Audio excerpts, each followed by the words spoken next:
大家好，我係 Mr. So，今日會為大家講呢就係 Mastering Mathematics Exercise 1C Question 42。睇睇題目啦。Consider the quadratic equation x squared plus mx minus 12 equals 0, where m is an integer. A. Suggest a possible value of integral roots of the given equation. 解下啲字先啦。Integer 就係整數啦。咁樣 integral roots 係咩呢？ Integral 呢就係整數的。OK，roots 係咩咧 ？roots 咧我哋就係 the answer of equation 嘅。譬如你計到 x 等於3，咁個3咧就係個 roots 嚟㗎啦。咁佢過嚟 suggest 個 possible pair of integral roots of the given equation。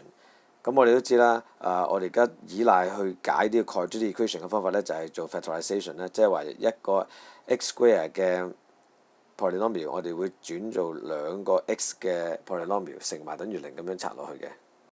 咁我哋都理解啦 ，alpha 乘 beta 咧就係兩個整數先可以乘翻個負12出嚟噶嘛。咁當 alpha 乘 beta 等於負12嘅時候，咁我哋咧其實有能力咧係數晒咁多個 pairs 出嚟嘅。譬如話 alpha 等於負1嘅時候咧 ，beta 就會係正12。咁除咗負1可以係負2、負26噶嘛，咪個符號擺上去。12仲有咩3、4、4、3嘅。OK， 咁我將啲符號擺好咗啦。咁個符一定要擺 alpha 嗰度嘅咩？唔係喎，佢可以擺喺 beta， 即係另外一個數字嗰度喎。咁又係啦，1負12、2負6、3負4、4負3咁樣。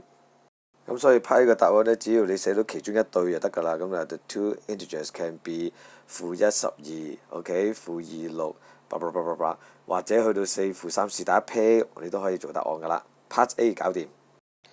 Part B hence find the corresponding value of n。corresponding 係點解呢？字面呢就解對應。咁你呢就有好多對可能嘅值㗎嘛，嗰兩個 number 即係 alpha beta。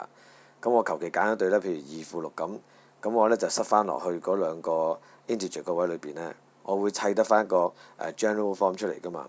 咁如果你一對翻嘅話，當 integers 係2同埋負6，我會做到個x 項嘅 coefficient 係負4，x 項嘅 coefficient 咪就係 m 咯，得唔得？